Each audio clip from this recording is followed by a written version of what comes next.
1000 કરતાં વધારે CCTV camera સમગ્ર રૂટ અને સિટીના ચેક કરવામાં આવેલા છે, જેમાં અમને સુરત સિટી પોલીસની પણ ખાસી એવી મદદ મળેલી છે.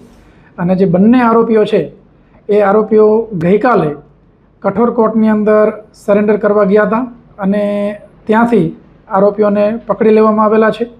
બંને આરોપીઓ પ્રાથમિક રીતે કબૂલાત પણ કરેલી છે. અને જો ઘટનાની એ વાત કરીએ તો જે સોનલબેન સોલંકી છે એ દરરોજ સવારે એમનું રૂટીન હતું કે એ જોખાથી વાવ બાજુના રસ્તે જતા હતા. તે દિવસે એમના બાળકને મૂકવા જતા હતા. એ સિવાય પણ એમને જીમમાં જે જવાનો ટાઈમ છે એ પણ મોર્નિંગનો ટાઈમ હતો. અને બહેનને કોઈ જો લિફ્ટ માગે તો કોઈ ગામડાનો કે મારા ગામના કે બાજુ ગામના વ્યક્તિ હશે એવું સમજી અને બેન ક્યારેક એ લિફ્ટ પણ આપી દેતા હતા. એ જ મુજબ આ ઈશ્વરપુરી ગોસ્વામી છે એ જે બાઇક આ ગુનાની અંદર વપરાયું છે કેટીએમ, એ કેટીએમ બાઇક લઈ અને ત્યાં ઊભા હતા અને એમને હાથ લાંબો કરી અને ગાડીને સ્ટોપ કરાવેલી.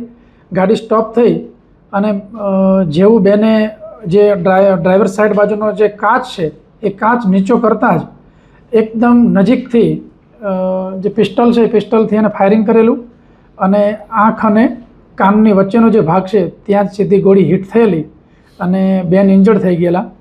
એટલે એ પણ અમારું અનુમાન છે કે એ જગ્યા એકદમ નજીકમાં છે અને બેન પછી ગાડી ભગાવવા ગયા હોય અને બેલેન્સ ન રહ્યું હોય અને ઝાડ જોડે ગાડી અથડાઈ ગઈ. એટલા માટે શરૂઆતમાં જે માહિતી મળી એ એક્સિડન્ટને લગતી માહિતી મળી હતી.